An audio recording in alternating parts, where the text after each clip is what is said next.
My name is Dragana Alfirević and I'm one of the team of COFESTIVAL. So in the name of our team, welcome again and I hope you're enjoying your time. So also thank you Mitya and thank you Biljana for inviting me and organizing this discussion. I chose to speak to Nixon from the place and Biljana Tanurovska Kjulavkovski from Lokomotiva and Kino in Skopje. In fact, my somehow idea was not to give any kind of lecture or to speak one direction towards you, but somehow to rather ignite or spark discussion with you, so that we have all the time this kind of dynamics. Something is being said from this side and then we go, because I think I understand these 2 hours as exchange or as contribution from everyone from his somehow local or international or whatever position. And I think dance home probably is not yet theoretically coined in theoretical circles, but somehow for me when I was thinking and preparing for this, somehow there is the sense that the dance house as somehow infrastructure or walls or is not enough anymore, or there are different other situations, especially in our region where I come from, which is the Balkan region or Southeastern Europe region, which operates somehow on a little bit different level than through dance houses or through infrastructures as such. So somehow that's why I invited to, let's think about them maybe as representatives of 2 different examples or 2 different systems of working. Maybe Biljana will tell us later also a little bit about the Nomad Dance Academy, where I also come from as one of the co-founders, which somehow operates as a system of procedures or processes rather than something stable and fixed.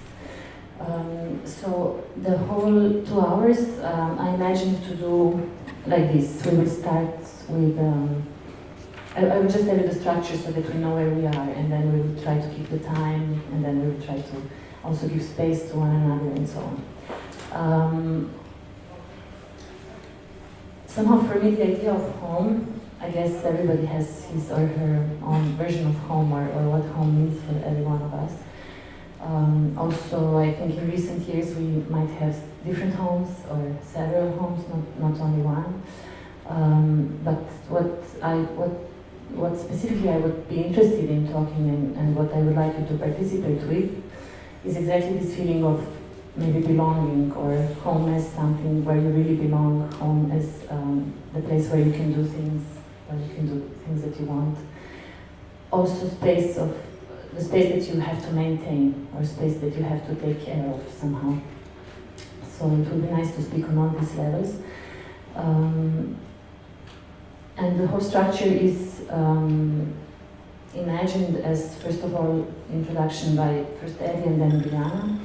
And then later on I created some kind of topics or clouds of thoughts related to the topic of dance, possible dance home. And then we will probably answer to them, either from this side or from your side, from each of our sides. With examples or with stories or with your own examples simply from the places that you come from.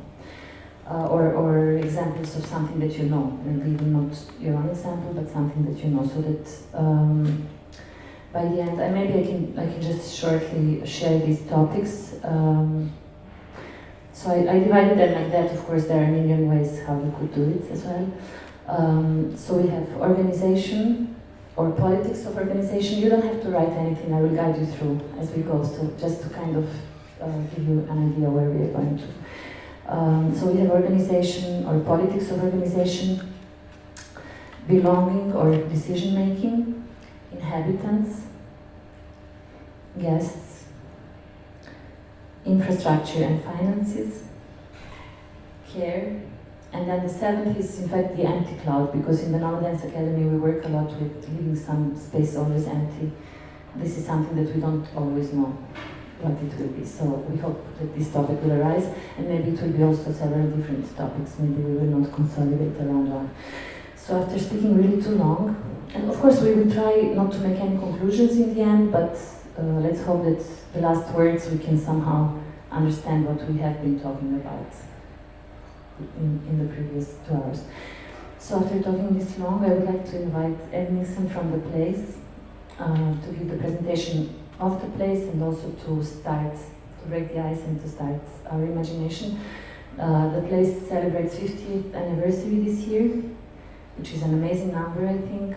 So maybe you can also touch upon that a little bit and tell us what is going on in the place.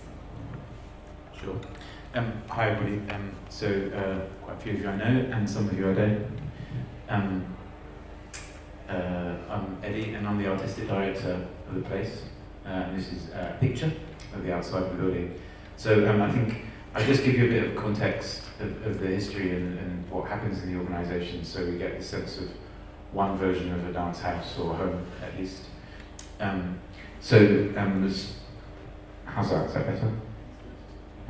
As Dragana just said, the place is 50 years old. The building, we've been there for 50 years. Actually, the organisation is a few years older. And this is probably important in terms of how things grow up. So it started out, really as the vision of two people, an artist, an American dance artist, Robert Cohan, and a philanthropist, a really rich man called Robin Howard. Robin kind of fell in love with dance. He wasn't from an artistic background at all, in that sense. In the mid-1960s, by watching Martha Graham Dance Company, he brought Bob to London with him, back to London with him, and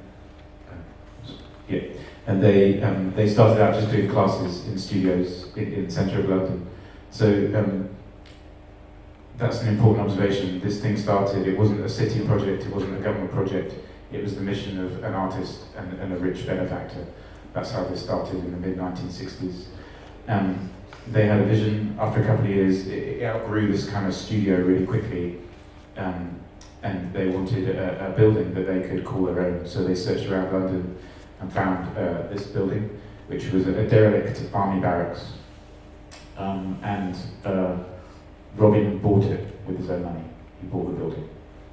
It was empty, there was nothing in it, apart from there was still some targets on the walls where they used to practice shooting, and it was a drill hall, so the soldiers used to practice marching there. That's what it was for. And everything that the building's become has started from there. Everything followed, so it wasn't subsidised publicly at all at that point. At that point, there were just classes and a company. The theatre was built, the outreach and education programme started.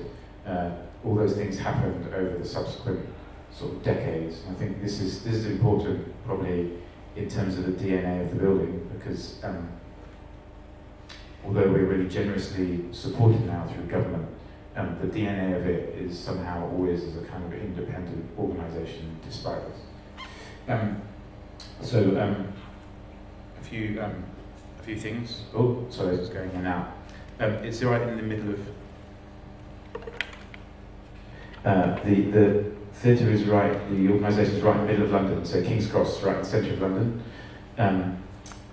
which means it kind of has a ease of passage through it. So there's a sense of it being a kind of hub that happens quite naturally, which is super helpful with this idea of home. On the board there, you can see just on the wall a few of the kind of statistics of kind of what happens. So there's lots of things there. There's a theatre. We run it does about 150 shows a year. We have a undergraduate and postgraduate school now with just over 200 students. That lives in 11 dance studios that are also used for professional artists. So last year we helped about 230 artists with space, support, financial, producing support, advice. About 35 of them commissioned to make pieces. And we also run a big programme of public classes, both in the building and around and about in London. So, and that's the 100,000 audiences and participants is across all those programmes. So there's a lot of people, it's a busy place, there's a lot going on. We also have a touring company that tours nationally. I'll talk more about this in a minute, because that's also something we're about to change. So I guess we are working even harder on that sense of trying to remain an independent organisation by giving even more of our resources to independent artists rather than one or a small number. The other thing I wanted to just say, and maybe then I'll stop this little moment, is that we're sort of defined we're a contemporary dance organisation, whatever that means. But I think what that means for me is it's not a fixed thing. So sure, the organisation started with roots in a kind of North American Martha Graham dance, and there's been different iterations over time of whatever aesthetics or technically or otherwise were kind of favoured in the organisation. But that's in a constant shift, and as an organisation we respond to that, and as artistic director I see that as kind of central to my role, is to respond to what's happening and to let that evolve and change all the time. Thanks, Eddie. Oh, I didn't show many of the photos, so I'll just show you a couple more. Okay. I got carried away. So just really, so you can just get a sense of it. Okay. Sorry, really briefly then. So just so you have a sense of you can see a picture of the theatre, some of the studios, the outside of the building, the bar, just to get a sense of what it looks like, so you can imagine what's like if you come to our house.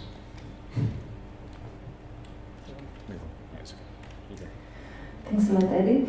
When we were preparing for this discussion, there was quite an interesting beginning of this preparation process, because we, of course, operate quite often with prejudices or projections. So my projection was that there is a kind of example of a stable house, very stable house, the one that we are lighting here but never had.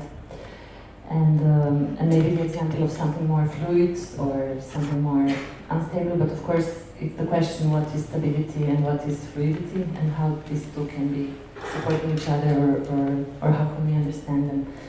So I would like to invite Biljana Tanurovska, Kjulavkovska, who is my long-time collaborator from the Nomad Dance Academy and from other projects.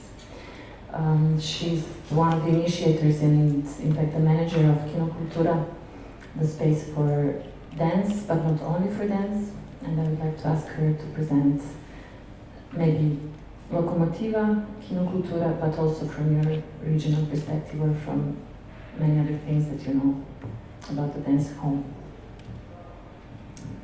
Hello everyone, shortly my name is Biljana, just don't pronounce the surnames. However, thank you very much for inviting me. And I think my concept is much longer than now measuring the time. However, I will try to not to speak much about 𝐼𝐼𝐼𝐿𝐴 and the space, because on Tuesday my colleague 𝐼𝐼𝐼𝐼𝐿𝐴 will have the presentation of the space, what that means, etc. But now, when Dragana invited me to talk about dance home, firstly I tried to think what is home and how I can present this term also, what that means, dance home. And then I wanted to talk about the environment in which this dance home is happening. But I don't see this environment as my home, but exactly the space where we work and we gather together, it's better understood as home. Why I say this is, first of all, to present you where I live. I live in Skopje, which is ex-former Republic of Yugoslavia, Macedonia, and nowadays it's called North Macedonia. Because finally we overcome the dispute with Greek neighbors that has been situated there for many, many years. However, firstly, to establish this view and diagnosis of this society, I would like to show you what is this environment that it's called by my co-citizens home. So this is a picture of Skopje, which is an old picture of Skopje. And this is the square of Skopje, also as an old square of Skopje. I wanted to show you just kind of, let's say, some view through what that means, Skopje. It's a city of solidarity that in 1963 had an earthquake, and after that has been rebuilt by all the world, let's say, and that's why it's called City of Solidarity. However, this City of Solidarity had been newed by its modern architecture, and the modern architecture was part of this. Here is some photos from the famous MoMA exhibition of Skopje. But this is not existing anymore because from 2007 until 2017, or yes, so more or less 11 years, there was a right-wing government developing their idea, populistic idea, that tried to change actually the view of Skopje. But this is not really so much important. It is, of course, it's renewing the environmental look, how the environment exists. But it's the most important is establishment of this populistic idea of creating this drapery of the city of so-called neo-classical style, that it was a political idea to change the narration, this highway of different narrations, which were kind of a revisionism over modernism that existed. Or this right-wing government really produced something. This is the old building of the government, and this is the new building of the government. So it's kind of, yes, it's a drapery, and actually it's kind of a scenery in which you have to recreate actually your identity, and it was a fabrication of a new identity related to new symbolism that wanted to speak about a new home. And what is this home? It was the home of two narrations. One was the traitors and another were patriots.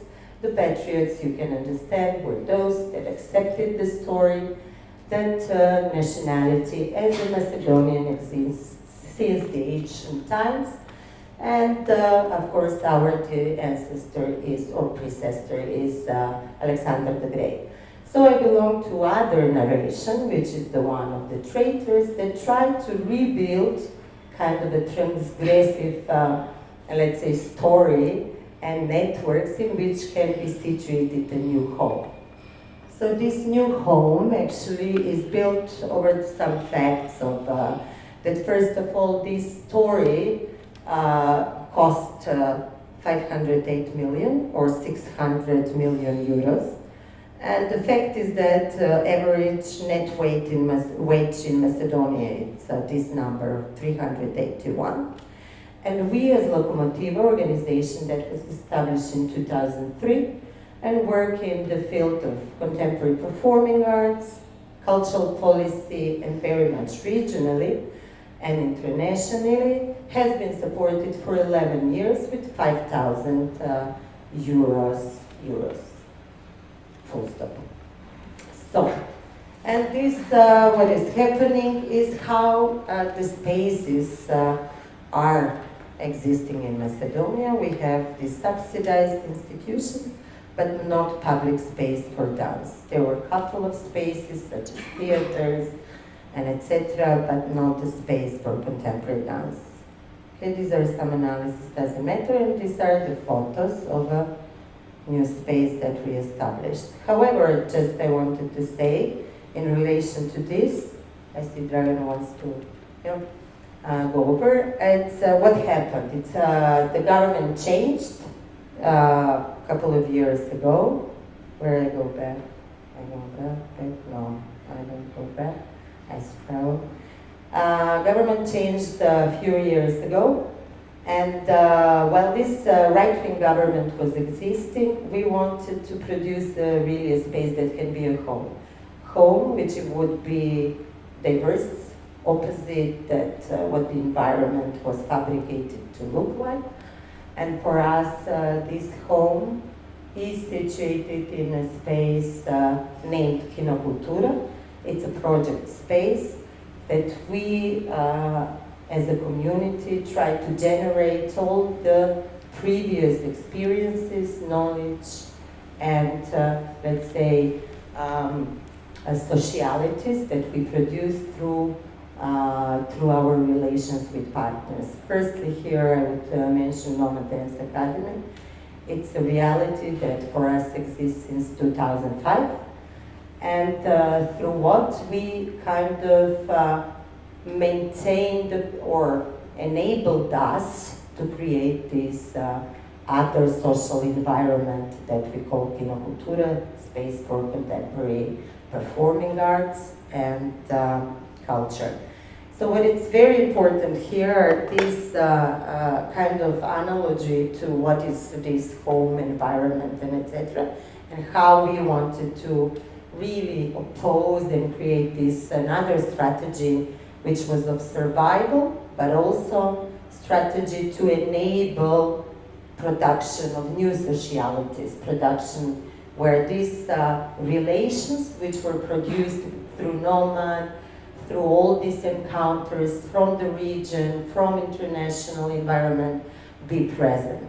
So therefore, yeah, probably I would stop here, but I would say that this space was created in 2005, and in 2016 was a heterotopia space, I would say, an access into this whole environment where otherness can happen. So therefore, I would think of 𝐾𝐵𝐴 as a dance space of an otherness in such an environment. So, as a beginning, that would be. Thanks a lot, Eddie and Biljana. Is there at this point anything that you would like to ask or add, or something that was not clear, or no? Okay. Yes. So while preparing, we were thinking about the home, the dance home, as not a kind of opposition to the dance house, but something more, or something bigger, or the question, in fact, what would be a dance house that we would call dance home? So maybe a set of procedures, or a kind of process, or establishing new relations, like putting more accents on relations or knowledge production rather than walls and bar and so on. So I would like to start maybe with these 7 clouds of topics that I proposed. The first one is, I call it organization, or politics of organization, and my idea was that the game goes like this, that Eddie and Biljana have the chance to speak first, if they have something to say, or if they like, and then that we open. Is this working? Yeah, and then that we open towards the rest of us. I would say that somehow, for me, organization or politics of organization, we always, thinking about this, we always, or very often, we inherit or take already existing structures, or we see that somebody else is doing some things in some way, and then this is not working, no? It's changing, no? Rather than maybe really thinking where is our power, like where is my power in whatever position I am.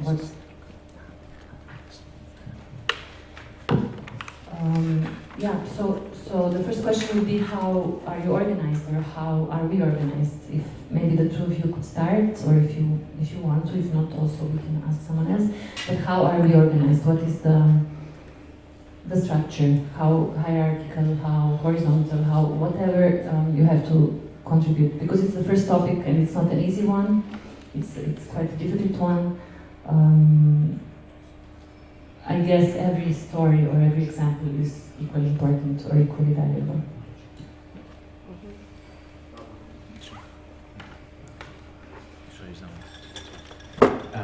So maybe it's worth just saying, saying something about, to describe the politics, the organisation, how we are funded and set up, like, because it does influence everything else. So the place is a charity, it's a not-for-profit organisation. And so there's a kind of board of, in UK terms, you have to have a kind of board of governors who are unpaid, and there's a chief executive, and I report to those people in terms of my role as artistic director.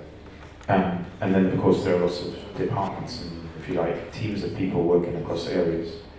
And the funding for the organisation, the kind of subsidy bit of it, comes from 3 different sources. So there's an Arts Council of England, there's a Department of Education, and there's something called the Office for Students. And the first thing to say about that is they all have their kind of individual cultural and education strategies, and of course to kind of lever the money, if you like, that we get, we have to align somehow what we want to do with their strategies. These are all obvious things, but they somehow become important in how you shape your thinking. And the subsidy from, at least the real arts-related subsidy rather than the education one, comes in 4-year cycles, and you have to kind of make a business plan, an artistic plan that's in these 4-year chunks, and that aligns with these strategies. And so the thing about that, with kind of having to respond to someone else's vision as well as your own, or align with it, is that it doesn't feel political, but the kind of socio-political influences on their strategies and subsequently yours are quite strong, and they become quite present, and they do really mould what the organisation does and how it evolves over time. And if you sort of, you can sometimes only see that by reversing and kind of trying to think what it was like. And most of us are only in these places for 5 or 10 or, in my case, 15 years, but that's almost sometimes still not long enough to kind of see the arc of how things evolve over time. And it was interesting to see, you know, what you're talking about a city and how that changes over a country. And so what it makes me think about is that those people that give a subsidy, like their support isn't unconditional. You know, it does come with conditions. They're kind of, in UK we have something called the arm's length principle for how funding happens. It exists in lots of places. And that's a kind of friendly way to fund. It means I don't have to deal very often with politicians directly, but nevertheless, you're still manoeuvring politically all the time in relation to these people who give you subsidy, however independent you try and feel. And I would say that the status of arts in UK and artists, it is strong. Like, we don't have to, at this moment, at least in history, kind of somehow validate the very thing that art and culture should exist. But the climate kind of gradually shifts for what's valued. And so what I would say is that the kind of social agendas in culture in the UK become increasingly strong. You know, I've got a colleague here, Brendan, who's kind of worked in the UK sector even longer, but over time you really see how these things change and creep, and then everything has to adjust to suit them. And the things that arts organisations are expected to do in relation to their subsidy increases all the time, and there's lots of kind of social agendas that we're expected to work on. And arts and culture can do those things and do them brilliantly, and it can give all kinds of people a voice or make them feel included in society in incredible ways. But what's happened in the UK, and is really interesting in terms of how you operate, what your house home does, is that you're increasingly just expected to do everything. So the notion of specialisation has almost gone away completely. And in UK, like it's really difficult to fund something like a choreographic centre from subsidy, like, because you just don't feel enough of these kind of social agendas, which you know, I think this is really important for how it shapes the atmosphere of a house and what you feel you have to kind of push against or work with, because you're facing in many directions at the same time and towards many different people. The other thing that it made me think about, and then I passed over, is just I was thinking about this idea about what a building means anyway in terms of our local context, and at least in a city the size of London, but I'm sure it's true in lots of places, that there's a lot of theatres, there's a lot of cultural organisations, there's a lot of dance organisations in London, but a building gives you a kind of visibility to the community that's just really hard to achieve otherwise. And it seems to me that quite a lot of projects start, quite a lot of independent projects start, quite a lot of artist-led projects start but at some point they hit this challenge often that their work somehow is not visible, doesn't have a home in the local community until there's some kind of physical space that exists. And I just think that's, whatever scale you're working at, that's still true. And I don't know how we would operate in a city that's as noisy as London without some kind of, iconic kind of like Victorian building that people might notice. They don't always, have to say. Sometimes there was a policeman who came to do a lecture about, and it's not a nice thing, but about terrorism, and he said he was a local community policeman. He'd worked for 20 years in the local area, he didn't know we were there. So you're not always visible even in the building. Thanks a lot, Ellie. For sure, I think the building and the stable financing gives you continuity, at least, that I think many dance initiatives and projects are lacking very often. Would you like to say something about the organization from your... I can contribute because you gave us tasks, so I was developing some concepts. And actually,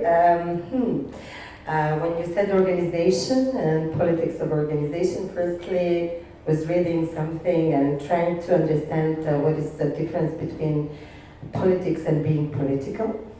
And from there I started, and then I read, this was in a Chantal Mouffe one text, and she says like politics as political practices on daily basis with created order, and political, which is totally in a different manner, let's say, political is manner of constituting society with antagonism as essential characteristics. So then when I read this, I was thinking like, okay, what is this manner of constituting society with this antagonism? Do we do this in this space? How do we perform this? Or how we perform political in such a space, let's say.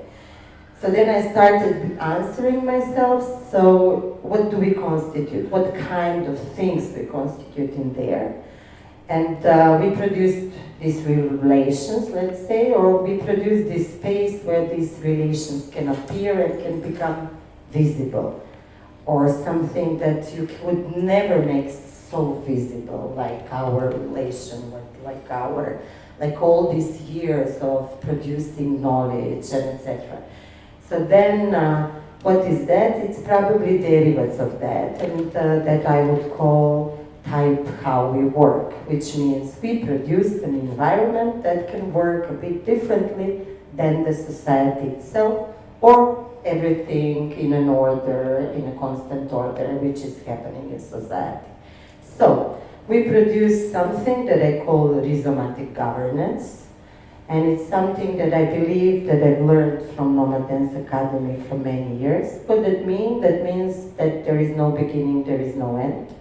And it's related with the 𝐏𝐸𝐬𝐚𝐧𝐭𝐬, but however means that it's really kind of opposes this arbor structure.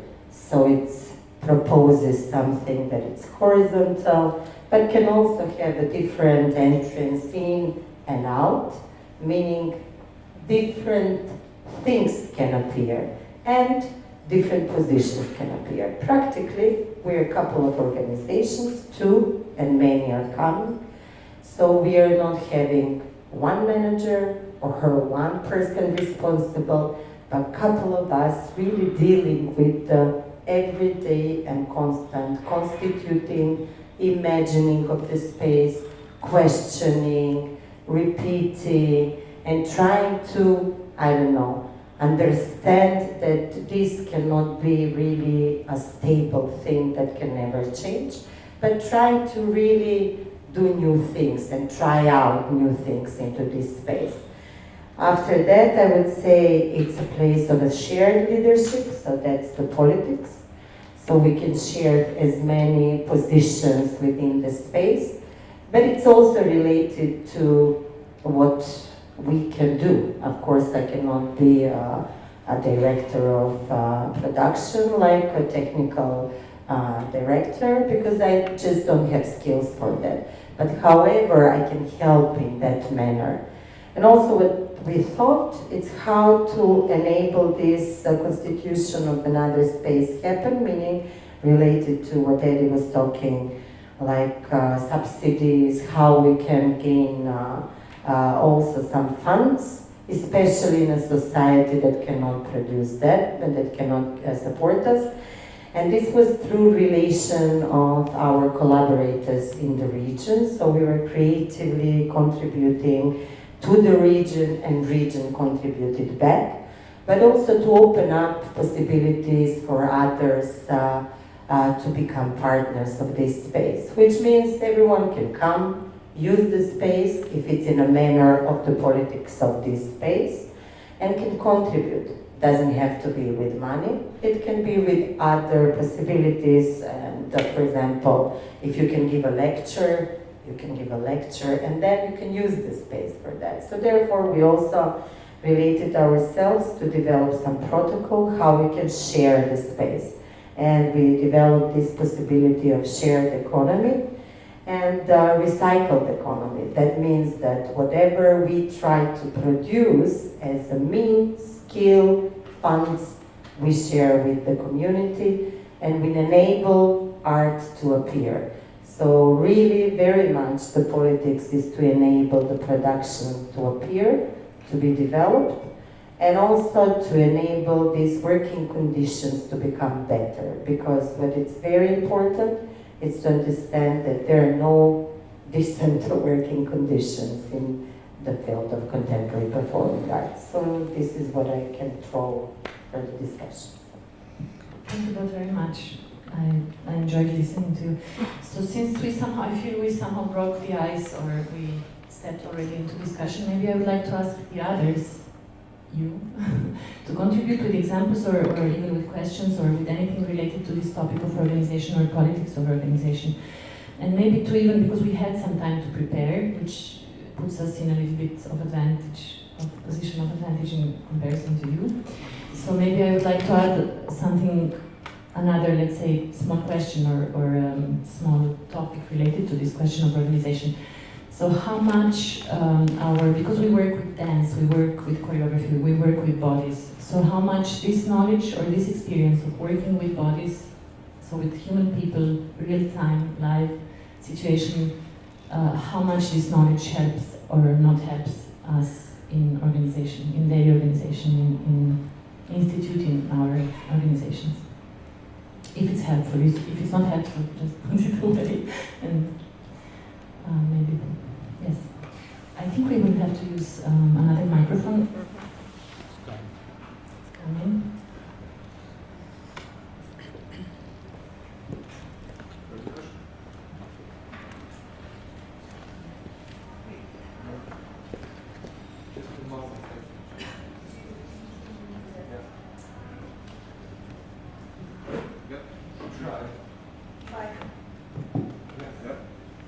You were asking how the relationship maybe between politics and the fact that dance is body related in real time and how that might influence the spaces. And I suppose coming from a country where the culture of body related art is often, I want to be nuanced when I say this, it is often seen as less than art that comes from words or visual art, and where there may have been a fear of the body in the past. Having an organisation and a house that's built to respond to that is really important. It gives dancers and choreographers something that other spaces can't, both in terms from very early stage when you're developing work or continuing your training or in production. We have something, we create the space around their needs and the needs of this very particular art form, and it's easy for that to be squeezed out when we don't give space to it. So for me, a dance house is important that it is a home for the body and body related art, and understands that the people who work there understand what's needed for dance artists, which is not the same as it is for other art forms. Thank you. Maybe I will ask all of you, because we presented ourselves, maybe shortly you can say who you are and where you come from, so that we all know. Yeah. My name is Bertram Müller from the Dance House in Düsseldorf. I think the dancers know how a building should be. They have to talk to the architecture that's the only solution, and to the people who have the power. I want to make another comment to politics. The notion dance house is extremely political. It's aggressive because it is in relation to opera house and Schauspielhaus, and that is why we used the name dance house. Choreographic center and a dance home are wonderful names, and like dance home is emotional, but it's not so political effective in showing that what we need is differently, but we need the same like theatre and operas, and we need for our own. We need it to be directed by artists who describe what a dance needs, the different buildings and different politics, visual structures compared to other centers. So behind this name dance house, written in one letter, not in two, it's a political, aggressive statement and message to the politics that in many countries we have a state theater, but we have no houses as home, as collaborative parts for international exchange and for freelancers. So it's a home for freelancer, and together they can build this quality than other centers. Thank you. Maybe we can go like this, Eddie, and then Yuri, or Yuri first, okay. I'm Skopje from Tafo, Budapest. It will be interesting to hear your opinion about it. Sorry. So, where is the freedom now? Because you have an institution, you have a community, and where is the driving force? So, it's in the hand of the institutions, the dance house, or it's much more on the side of the artist. And in the past decades, how did it change? What did you see in countries? Because it's getting very essential questions now, because we are all under the political pressure more and more, and that's what we have to recreate all the time. The freedom of self-expression, and that's why we run the houses. So how do you see that? Thank you. Yes, I guess let's not forget about this question, but I really think it belongs to the second cloud, and I somehow also shifted the topics. Thank you for this question. I think it's very clear. Maybe you wanted to add something related to the other. Because I don't see all of you. Sorry. Sorry, Ivana, I didn't see. No, I didn't. No, but I really like what you thought, because the freedom is not something what is absolutely everywhere, and the freedom of expression and the freedom of using the house as you want, and in every country is different. So I think we have all the time to think about the context, the local context, because it's so different. And what Bertram taught is very, very true, because if you come to the moment when you tell yourself, okay, this is the political statement, we want dance house. It's a lot of work behind, many years behind, and then you can build a real movement together with artists, and maybe in 10 years you will get it, but it's really a long-term process, and freedom is not normal everywhere. I'm Ivana from Prague. Thanks. Sorry. Thanks, Ivana. You wanted to add something? Yeah, maybe just. It was just about the politics, and absolutely agree that the context is kind of everything. It's kind of different everywhere, and the kind of statement that it's making is different everywhere. And you know, in the context I live in, like we're not fighting for a dance house. That's been a reality for a long time. We have a different scenario. I would say there's a different kind of politics which is about the politics of voices and who's speaking, and it's different from freedom. Because you could have freedom, but you could still have somehow a really narrow range of voices that get to exercise that freedom in the house. And so I would say that in our context at least, the biggest question is the diversity of voices who have access to that freedom. And so when I think about, for me, one of the soft but really important political acts that we might do is that we might bring children from communities around us in London who have no experience, access to dance, performance, theatre at all, for all kinds of social or cultural reasons. And we bring them to a building dedicated to their bodies and express themselves with their bodies and give them the chance to dance and explore what that is. And for me, this is a hugely political act. It's different from some of these other ones, but just as important as the building of a house is who you invite and which voices you invite. And the other thing I just wanted to say is just how things change over time. So when I started at the place, we had a kind of membership, artist membership scheme was how it ran, and there were kind of about 1,200 members, dance artists, all of whom had access to kind of free space and lots of services for nothing. And it was a kind of unsustainable situation because you were dividing the resources so thinly amongst so many people that we chose to kind of start to operate in a slightly different way. Because the context around was changing, because there were lots of other dance organisations evolving or developing their programs. So I'm just aware of us also thinking about that, how, sort of following what Ivona said, the context kind of also determines your action and how you need to operate, because maybe there's a different set of challenges you're trying to face over time. Thanks a lot. You would like to add? Maybe. I was thinking about that you brought up freedom, because for me this is a huge word, first of all, and I think that freedom for someone is a prison for someone else. And I would like to maybe propose to talk about the values, you know. So I was talking about 𝐏𝐚𝐫𝐭𝐢𝐬𝐚 and our space from the context that really was not free in that sense, as you presented, but in some way it produced the possibility to think more freely and to execute something totally different that is happening in the society. So I don't know, when you're talking where is the dance houses, we don't have a dance house. We don't have an institution. And for me, your concept of a dance house is totally not close to our context.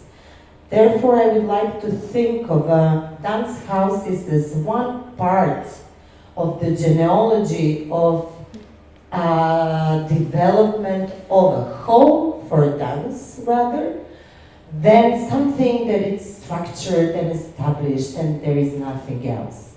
So therefore, I would like to provoke this, to think of a new home of dance, that probably these institutions that you're talking about are passé, because everywhere it's a crisis of an institution, because we think of the materiality only.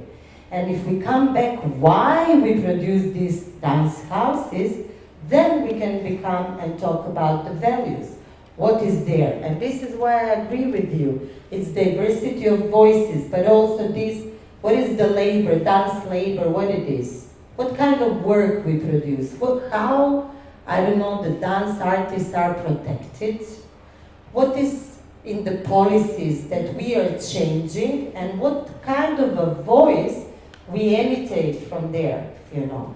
So therefore, I would think that dance houses today maybe are becoming as ex-museums by representing, rather than really being, you know, those which are fighting for some other conditions in the sphere of art, and therefore producing a different art bodies. And I don't believe that we are in a societies that are kind of now having this difference between body and the mind. I think that actually this is something that we have to change. And therefore I think we have to think of a dance house in a manner of, I don't know, opposing the past institutional frames. So this is my explanation. Thank you. Thanks a lot, Biljana. I think, as I said in the beginning, the intention of this discussion somehow is not to consolidate all our experiences or our thinking. It is also not to say dance house is something and we talk about something else. It's really rather to question whether this concept of a dance house can be while we know that in this region we really like the dance houses. But how to think together of a dance house that is appropriate or the best for the current moment that we are living, current political moments, economical, and so on. So how to deepen maybe or emancipate the concept of a dance house even before we have one here. So thanks a lot.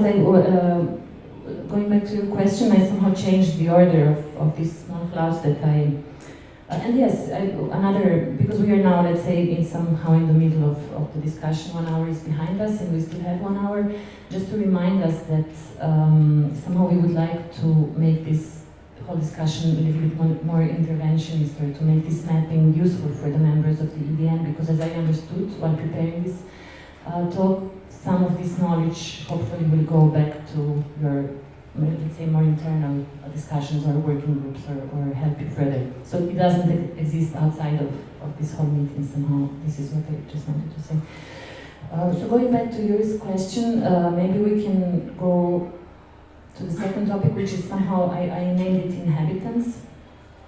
Inhabitants of the home, of the dance home or the dance house. And of course we can talk about the staff, the artists, programs, and then maybe, because we are not so, we only did one topic, somehow maybe I would like to suggest to somehow connect two of them, the inhabitants and the guests. Who are the inhabitants and who are the guests in the examples of the dance houses or dance homes that you have. And of course, it's very important that you participate also with the examples, also with the information from where you come from. So if you have, I give the floor to the two of you because you are special today, and then we open up to the rest of us. Shall we change the order? Yeah, you start. I'll start. Okay. Oh, it's a very difficult question from my point of view, and I tend to think of it very abstractly, but in a practical ways. It's how it goes. It's inhabitants in a dance house, dance hall, dance space are those that would like to be close to the art, to produce the art, and to disseminate the art, but also it is related somehow with the context in which this art is produced. Therefore, I think that I would say for 𝐏𝐚𝐫𝐭𝐢𝐜𝐢𝐸, we produced a space where the inhabitant is a larger community, because it doesn't belong only to dance art, but we share it with the rest of the community. And in the same time, the guests are the inhabitants. So because the guests are a synonym to audience a bit, and it's good to think about the guests not as an audience, but the people that you work together. And you create together this space, because somehow I think it's this effort of policies to create this artificial understanding of the audience and create this environment in which we can count numbers rather than human beings whom we share. It's very difficult to address, you know. So nowadays, probably the guests are those in our space that feel as inhabitants of the same place. And I would like to see audience as such, rather than just the mere numbers that we count. And why I said this? Because of the right-wing populism that I had felt with my body for 11 years. That every art which was considered as valuable was those which would be the mainstream art, or the art that produces numbers. So therefore I would like to contest this and see the audiences and the guests as bodies that we share together something, and this is dance and art. So you're saying basically that the border between inhabitants and guests is blurred. Yeah. Somehow. Yeah, I probably agree that it's blurry, but maybe some of the same reasons, some different ones. We have there's 90 people who work at the place, and quite a lot of them were work in the education, so that's a lot of teachers, for sure. Probably about half of those are dance artists, or formerly a dance artist, hovering somewhere in between, I don't know. The chief executive of the organisation is a former dancer who trained in the school that we have, the same as I did. So anyway, there is this interesting thing between the way you experience this home over time. So for many people that changes. We have lots of people come to work with us. Maybe they apply for a job and then they say, oh, I used to take classes here and now I come to work here. So there's this interesting dynamic. Lots of people who are artists, of course, and work in studios. They're also the people who come watch the performances or take the classes or teach the classes. So in this sense, there's the inhabitants, there is this kind of big community of people who interact in all kinds of ways. And that is the kind of joy of it, really. And some of this touches on the kind of decision-making thing as well. And I think that, of course, in a structure that size, you have to have mechanisms for making decisions, otherwise it's possible nothing can ever happen. But you also, I think, and this relates to this kind of idea of freedoms, that how collaborative decision-making becomes really important. And this also touches on this diversity of voices. So lots of the staff have been or still are practicing artists.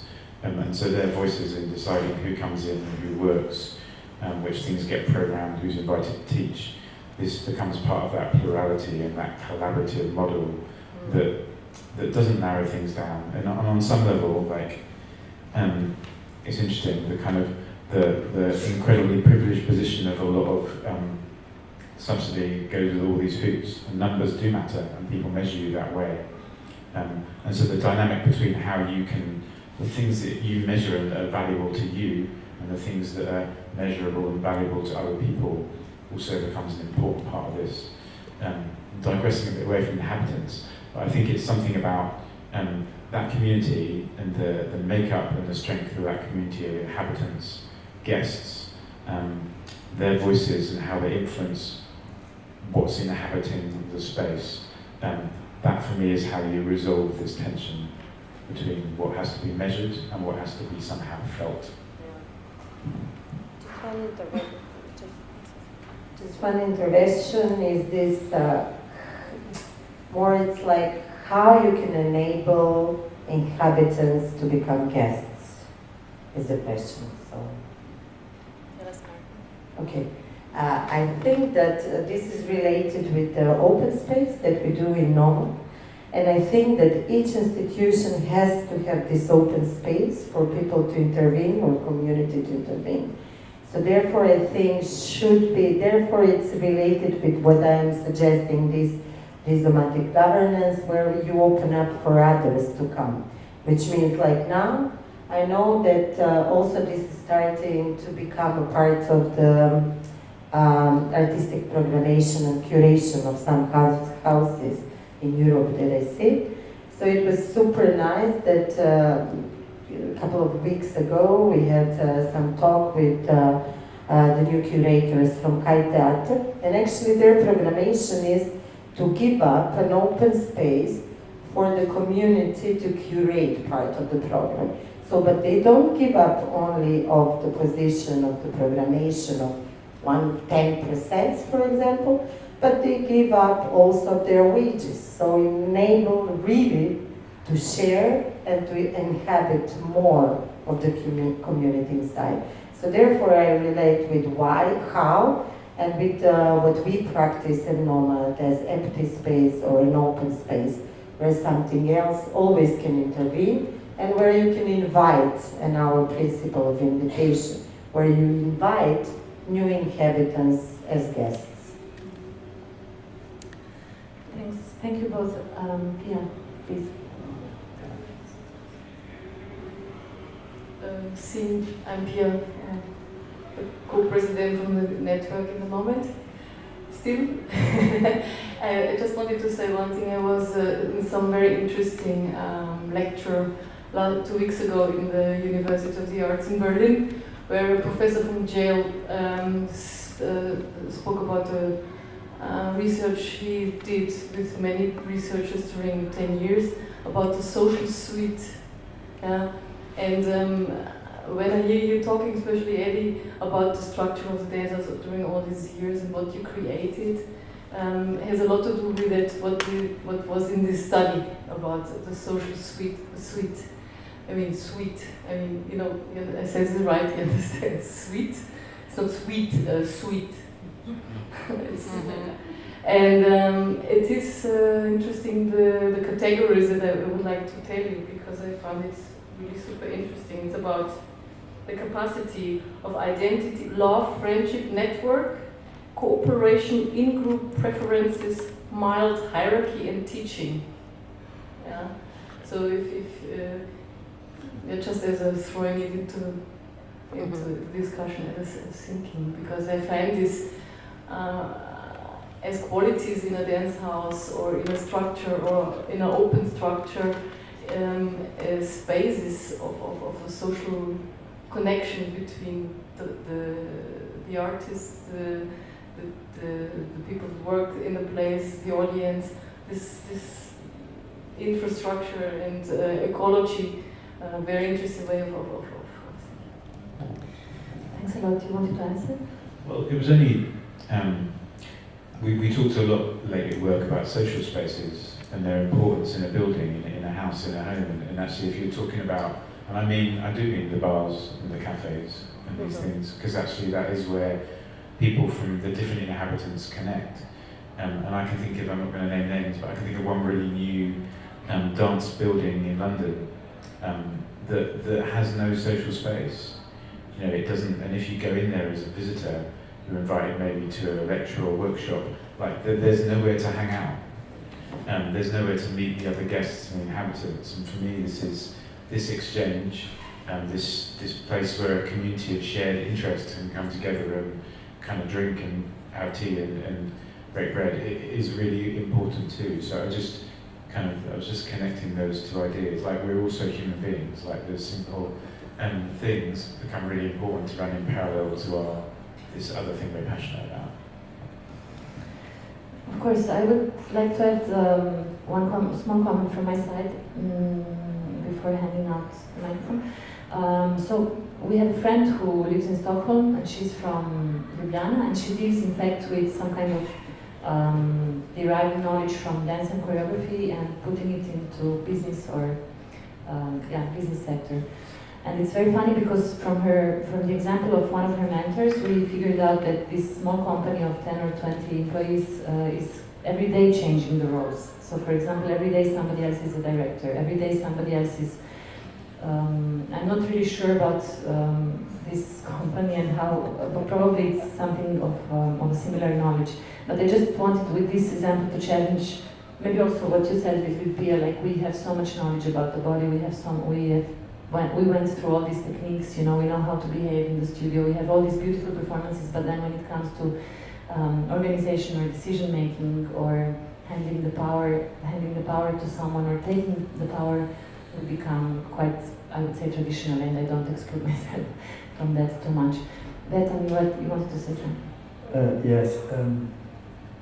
For me, according to the criteria of a dance house, there are the inhabitants are the midwives, the supporters, to the artists who are the guests. It was very interesting when we discussed whether a director can produce by himself. We said, no, it's not allowed, because this would take money away from others. So if there is some producing by himself, it should not have power about the budget of the company. It should be done by a team. Another issue was, all the time when I was a director, I had the power to decide about who comes, usually with a team. But I never interfered in any process till the premiere. And it's a whole totally different way of handling freedom. It's so valuable because when you know how this is done in a state theater, I have a lot of friends who work as choreographer, etc. in theater. They have till the premiere interviewed by the dramaturg, by the director, and it's a total different way. And this is very valuable of the concept of the dance house. And what other, I think we are a community of bigger buildings. Can you imagine how we started? With a rotten house, no budget, etc. And that is why we opened up to smaller, even initiatives. It doesn't matter how much it is, but it's a vision. Vision is that to develop structures different in each cities for the dance house, for the sake of the freelancers and people who want to start to develop and don't have to prove how big and successful they are, that art can develop. That is dance house, so it should not be connected with buildings or venues, etc. Thanks a lot.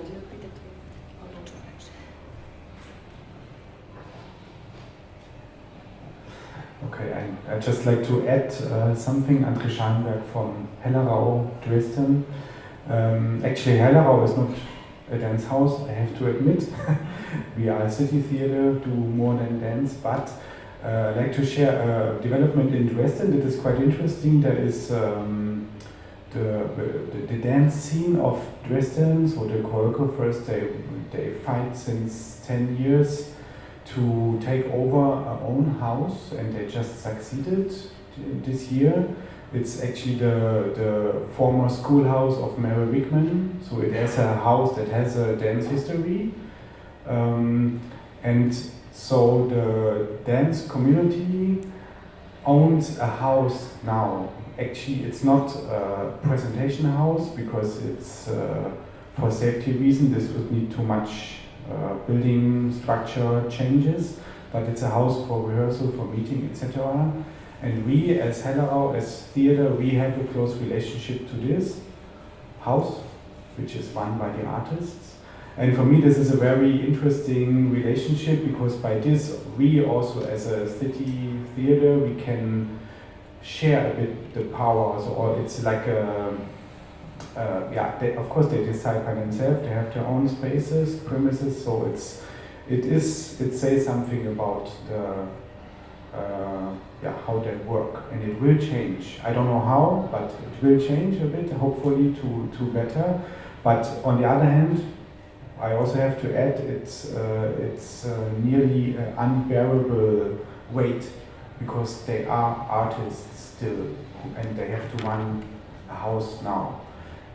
So this is something we also have to talk about. We try to help, but still this is a task for them. Thank you for this example. You want to move on? Yeah, it's very nice that we. Yeah, it's your turn. It's your turn now. I want to very briefly because there's one interesting turning point. Before I established Trafo, I made a foundation, which was a virtual dance house. Because I guess dance house, we think all the time in a physical existence. I guess you are the dance house because you work for the community, because you come with offers, initiatives, and so on and so on, because you have a certain chance to do something. I guess that's very important. And when, for example, my institution started its operation, my positions changed totally, though I didn't want at all, because before I was a developer, absolutely, so I raised lots of money, and then I became the director. I became a very powerful person. And then, so my relation changed very fundamentally with the community, though I felt that I have to do the same in a way. So that's what I wanted to add. Thank you. I would just Can I add? Yes, yes. Thanks for this example. I have one from Prague. Some people know Studio Alta. Studio Alta was created really from the bottom up. The need of dancers to build the space and to rehearse there and to have the freedom and to meet there. It was working perfectly. Many of us know. But you cannot do this shared economy without money, just running forever. Yeah. So they survived 11 years, it's finished. And it's a very sad story, to be honest.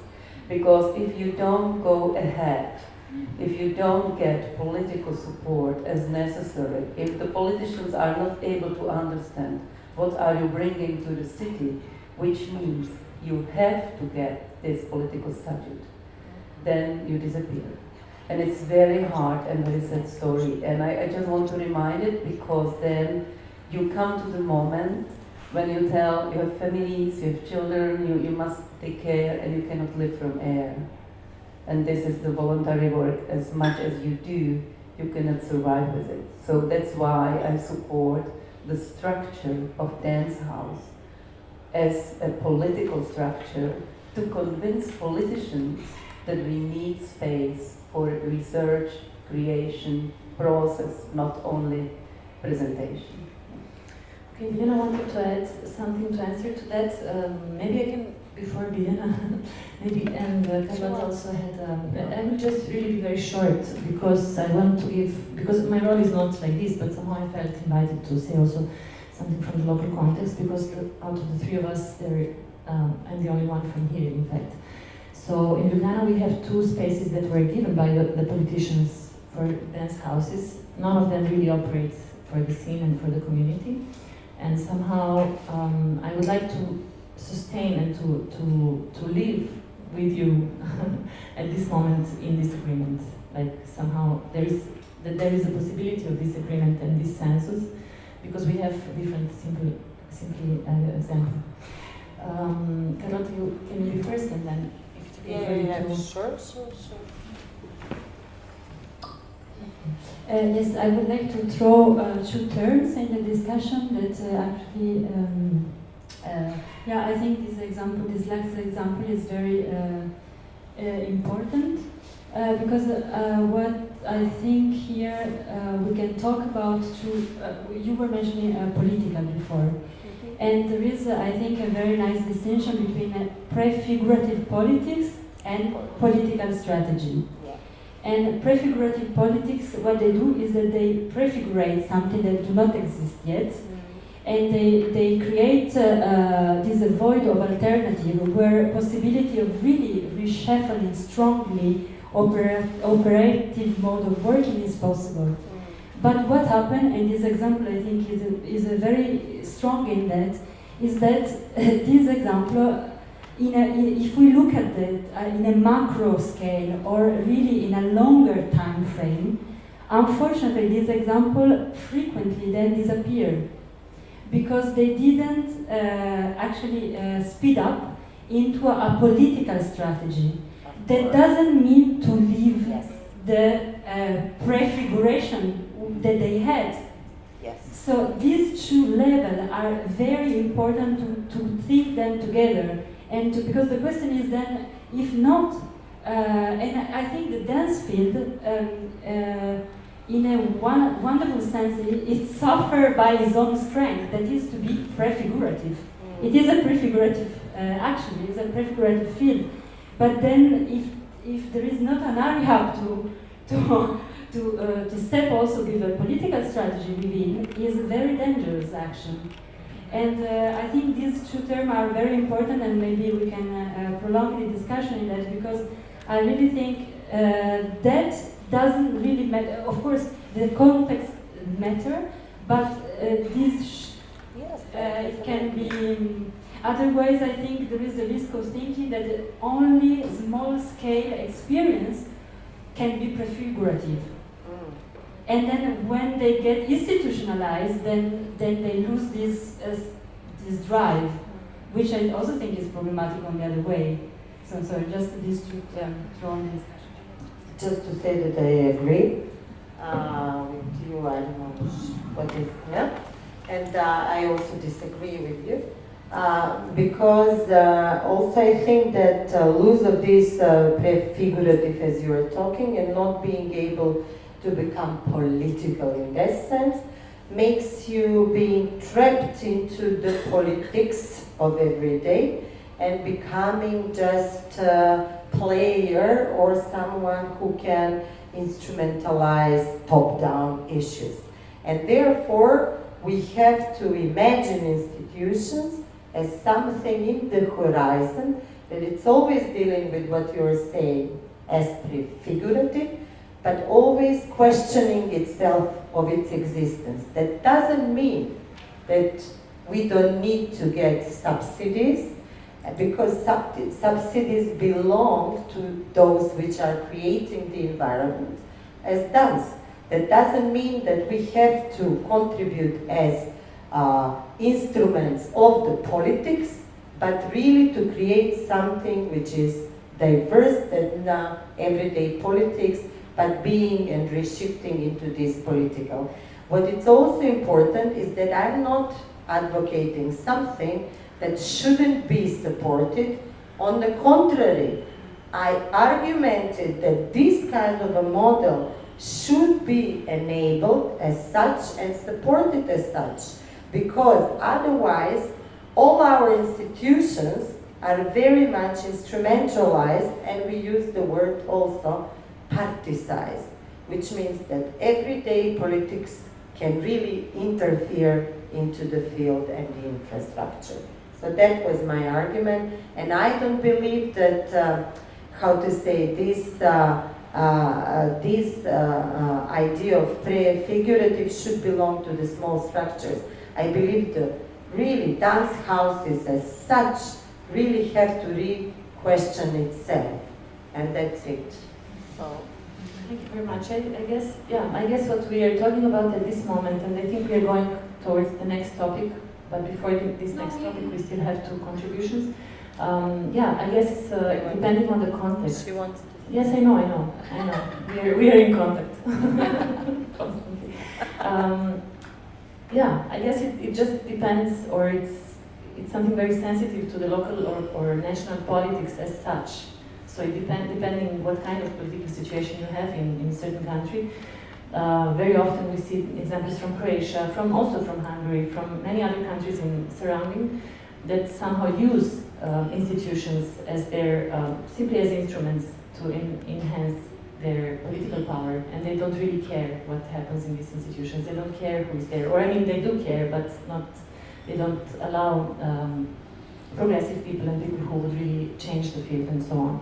So I guess it depends really where we come from. I guess it is really the matter of local or context-sensitive issue. Maybe if you agree, sorry that you're waiting for so long, maybe we can ask. No, I was just wanting to bring into the table the different in terms of context when you are situated in rurality, how much your perspective change of all of these topics.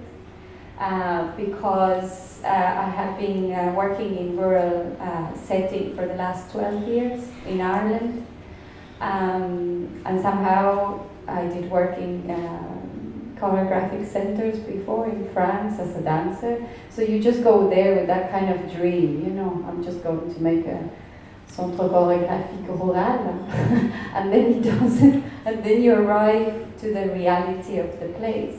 So sometimes we come with models that they were the ones that they give the voice and the political status to an art form that it didn't, if not, had it.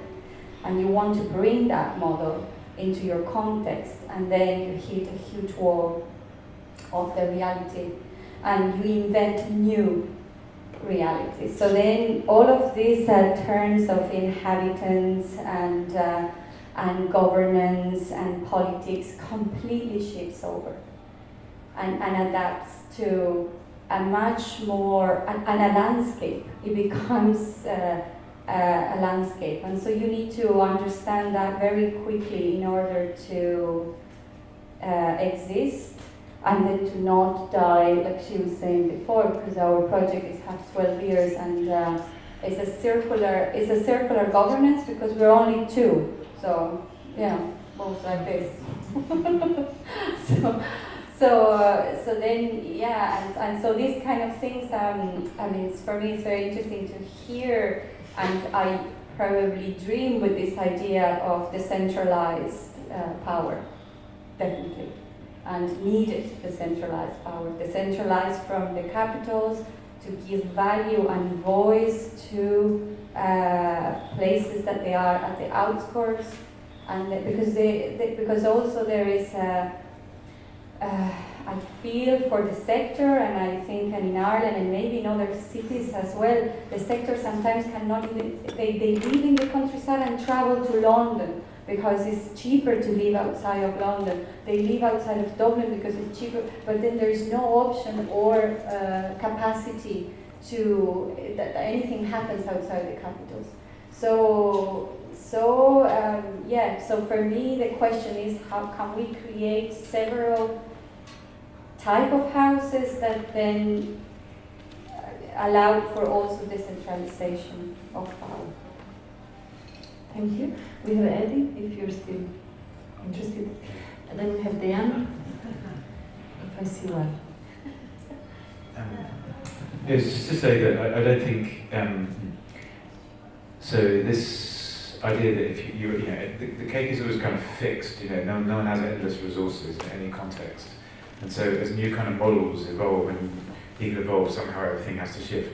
I think there's like a, dance house is also, it's a collection of resources. And so for me it's helpful being somebody who's not interested in making my own work, because actually all you're kind of trying to do is think of good ways to share the resources, right? But I think the responding to kind of other organisations that are being, or projects that are kind of evolving that are really artist-led, I think this is sort of key to this evolution of the dance house model for me. That how you're proposing to share the resources you have, the space, the money, the theatres, the staff with other people. I think this is somehow a key part of this evolution, like suspending your own ego and just thinking it's fine to not believe that I have all the best ideas. That other people have really good ideas too, and actually everyone's ambition can be elevated by sharing those resources, because new artists are invited, new audiences are invited. And the other thing that I think, this is a kind of, maybe a story about practice that I think that we shifted in our organisation, which is around this idea of associate artists. And that relationship not just being about commissioning people's work every year for years and years and years, but committing to make their independence really stable. So that's not just about what they make, but that's the whole structure around them. That's their producing model, that's the model of their life. And that means kind of sticking with people for 10 years or whatever till they find some way that their model, that they don't hit this kind of wall at some point where the pressures of their life overtake the economics of their existence. You kind of try and stick with people beyond that. I'm not saying we have that right, it's a really hard thing to do, but it's a decision to not just be involved in kind of repetitive commissioning, but actually just kind of embrace all of people's life as an artist and all of their ideas. And I think that's really true with sort of other projects and organisations that grow up.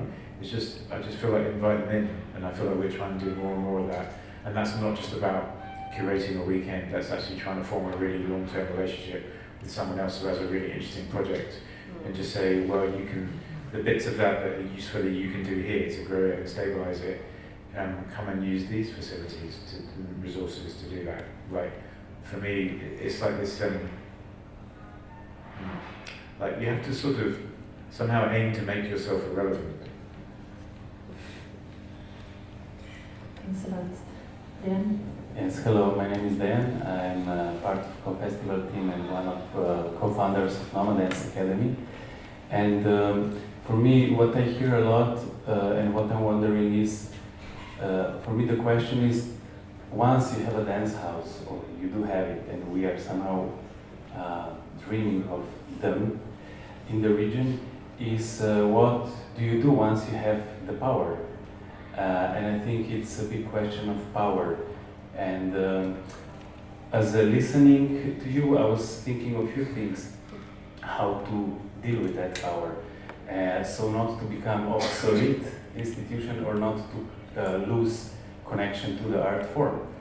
And one of the ways definitely is, I had the privilege to run and lead the atelier EDN 2 years ago at the COFESTIVAL, and we spoke a lot on this atelier about how to use the knowledge that choreographers and dancers have in how they create their artworks in organization, on organizational level. And because there is huge body of knowledge in that, many different ways, from very traditional, let's say, hierarchical levels to completely horizontal and all in between. So I think already in the dance house there's so much knowledge that a dance house can, let's say, use. That's one level. The second level is that I have a dream that in the Balkan region we would have a dance house which would be basically many dance houses, but we would call it one dance house. So let's say we would have more of production in Biljana, more of the research in Macedonia, I don't know, residency in Bosnia and so on. So we would call it one dance house. So, and then within that we would have differences. So perhaps in Macedonia they would have a completely different way of being organized than we in Ljubljana. But then we could somehow learn from each other and share. So for me, I don't see the uniformity as a necessary step in understanding dance houses, but really composing differences and finding a minimum necessary common ground to call it the dance house. And the third thing maybe only is when we talked about inhabitants, guests, I just want to refer to the performance of Darko yesterday, or proposal of Failures Practice, where during the event I felt guest, inhabitant, performer, and all of those. And I guess it was based, or it was possible because the proposal was so extremely open. So I don't have an answer how to create such an institution, but I guess it's about this proposal which allows me to be in many different ways. And just to conclude, that I just want to say that I'm also very aware that, I guess that, and you know it more, but the dance house to the outside, or to the politicians, has to look strong and you know, we know what we are doing and how we are doing, but to the inside, very soft and unknowing, and all the time being able to allow experiments. So, I mean, congratulations to all of you for doing that. Thank you, Dan. It seems like you're slowly ending the discussion, but we still have some time, even though not too much. I guess my somehow comments, I have two comments. One is that probably related to what you said, Eddie, and also to some experience that we have now since 2 years of the beginning of the new Lifelong Burning European project. It's not an advertising, it's just a kind of example of how I guess there is a need or a sensitivity towards process rather than a kind of finished product. So I guess it's very different if you commission somebody's work and you're interested in this end result, which could be sold towards and so on, evaluated, or if you're interested in the process of this person or of this team or of this group. So I would like just to, and I guess it also has to do with something that Dan said, if you don't commission anymore, but you're interested in following someone, like we have now groups of people working all over Europe in 2-year cycles. And I was just talking to some of them, asking how is it, how does it feel? Because I feel there has been already some shift. So if you have a group making a long-term process in your house, probably then you get infected, or you get interested, or you get into a different kind of communication and establish different relations than if only you're interested in their performance that you can go about. Which I repeat, both are valid. I just noticed some kind of shift, and maybe it it relates to Dan's question, how dancing choreography knowledge can influence then back our organization. And the other comment I had is a kind of meta comment. I would say let's not simplify and let's not polarize things, because also my proposal was not to say, no, dance house is not good, dance home is good. No, I would say let's not polarize and let's not simplify, let's complicate even more. Let's be complicated, because we are human beings after all. So if there is another comment related to the previous, or like you see, we are slaloming in different topics that appear and reappear. Is there anything else at this point that you would like to add or to share related to what we have been talking about? No. So I will go back to, not back, but further to the last topic, which is the anti-cloud. And I would like to ask, first of all, the two guests, and then every one of you, what would you put as an anti-cloud related to the topic of dance house or dance home? What is important for you that we still haven't touched upon, in other words? Something else. No, well, I was just thinking, and so it's not about the anti-cloud, but I was just, or maybe it is. I was sitting with the question after listening about the political agency and the artistic freedom to be an artist, just to put those one next to the other. And I was wondering what people think, or just as a thought, as a question to put up, and to complicate it more, is how necessary is it actually for an artist to be politically agent? What do we think about this? And of course there's also no real answer, I think, because it's also very context. But it's something I'm dealing with a lot. What's your opinion? Well, well, maybe an answer to what Ivona was just saying about Studio Alta not surviving because there was no political agency. So what do we, or not enough? So do we expect the artists to be political agents, or to fight on a political level? Or do we want to create also a space or a home or a situation in which they can really go into their process and not be busy with politics? Do you think this is possible? Not in the way it's going, I think. I think it's maybe it used to be possible. And I think nowadays more and more it is necessary for the artists themselves to speak up. So maybe from an artist that it is working in the region and leading a project, I mean, we're always waiting for someone else to protect us, you know, to say, well, who is going to come and save me because I've been doing this for too long with no resources, and so someone else should do this. And I agree with you. I mean, there is no one else, and so. But then maybe what I think artists sometimes we're missing is the context to be able to exchange in order to learn the skills to be able to arrive to those capacities of this course. I have the luck to be part of networks that they gave me that capacity, and so today I can go and sit down with politicians of the area and convince them that I am the best thing that they should keep running. So, and then this project is an important project, because if not, rural areas, they will have no dance projects if we are not there.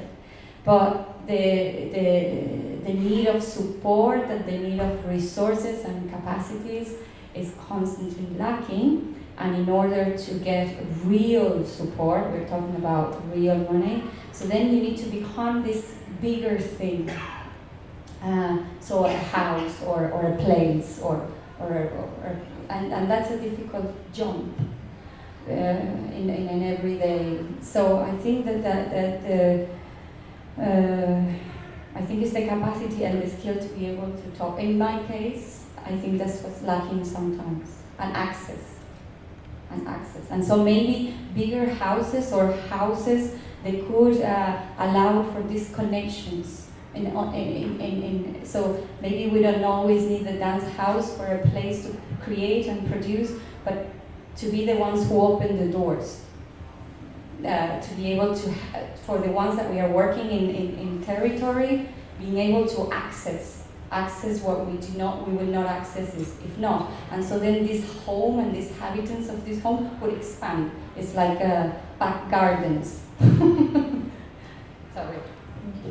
Thank you. So we have Rock, we have Bertam, then Andy, then Rock, and then Biljana. I mean, there's no question that art is political as such, but I also think that an artist can be at the same time a citizen, a politician. Like I can be a father, I can be a businessman, etc. I have different identity. I can be an artist and an agency. The problem is that in dance art, this professional identity is the least developed in dancers. That's a historical fact because of the worker condition about the quality and the art of art. So what we need is to learn how to have different hats on as an artist in the studio and as a politician outside and fight for the rights and fight to change the identity. Why, we have many identities all day. We change the identities. Why not from a dancer and an artist to a fighter for dance and the right? And the question is, how can we learn this? It's not so easy because. Thank you. We have some comments from Andy. Maybe it's just simple. I sort of just think maybe it's just drawing that together. For me, it's about this collective responsibility to act, because nothing is stable. You know, there's very few contexts where anyone has a house that's stable. We all have our stories. Houses get built, they fall down, they decay. Tends to do whatever. So I think we all have to work together to kind of achieve this stability, to kind of keep making things happen. That really has to be some sort of collective effort. But you also have to recognise what you're good at.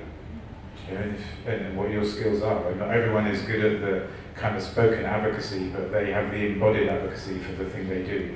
They're extraordinary teachers and they can make things that demonstrate how an art form can change people's lives. So I also think there's that, let's confidently differentiate our skills and kind of work together in these ways, and not imagine that we all have to be kind of masters of all these trades. Everyone has agency, it's just where you put it, right? Thank you. We are really progressing. It's such a pity that we have to finish in 10 minutes.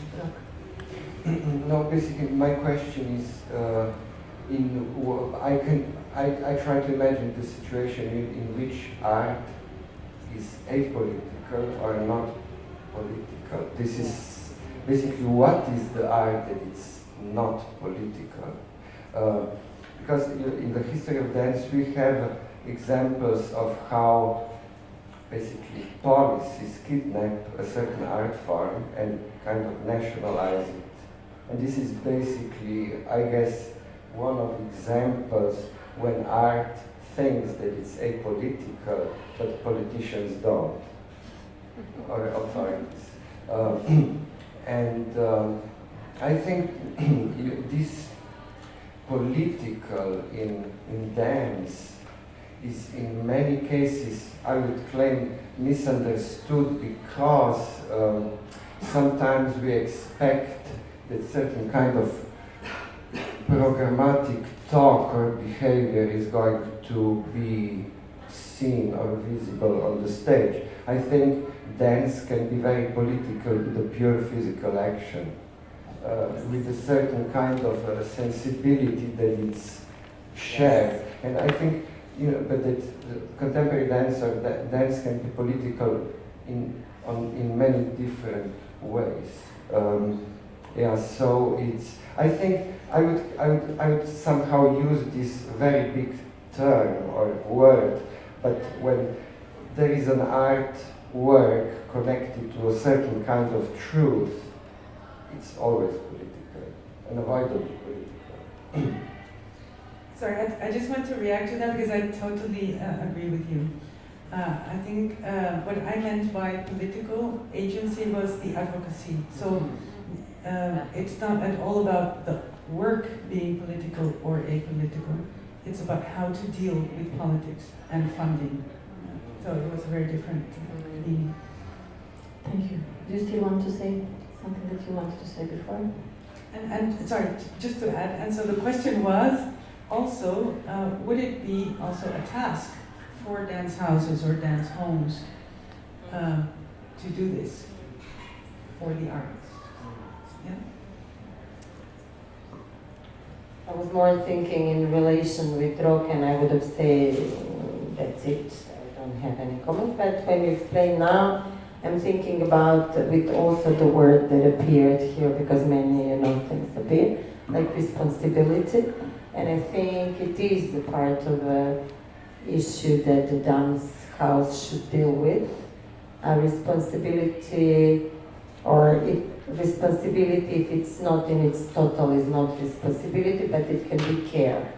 So somehow either with this, I think should be part of it, because politics that you're talking about are everyday communication path that we should care about, because many times it can hijack everything that we do in the world of art. So just this. Can I just respond to this? I think also your question is basically connected with the issue of how, I guess also with belief or something, or belief in what you do, because whether art is supposed to be political agents or advocates for their own conditions and field, I think this is exactly politicality in accordance with 𝐿𝐴𝐴. Basically, it's a fight for your, let's say, representation.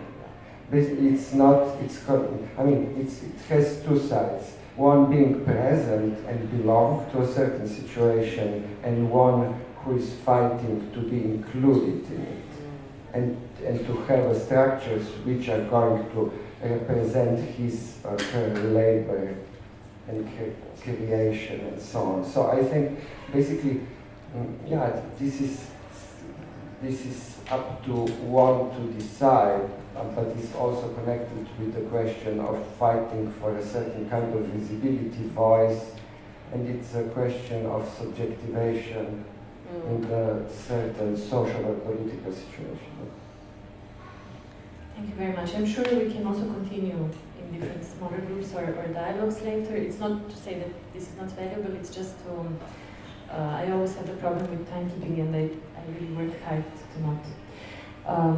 Yes, so the last thing I would like to ask you before concluding, because I have some feeling that we somehow took over, maybe the 3, 4, 5 of us, but maybe I sense there is a big part of the group that didn't raise the hand or say anything, so of course also this we can speak in over the coffee or something, but if there is something that you would, those of you who didn't raise the hand, or in relation to these last 2 hours, or in relation to what has been talked about now.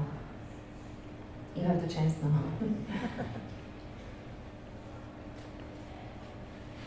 Okay. There is someone. Yes, Šiška. Maybe somebody can pass the mic.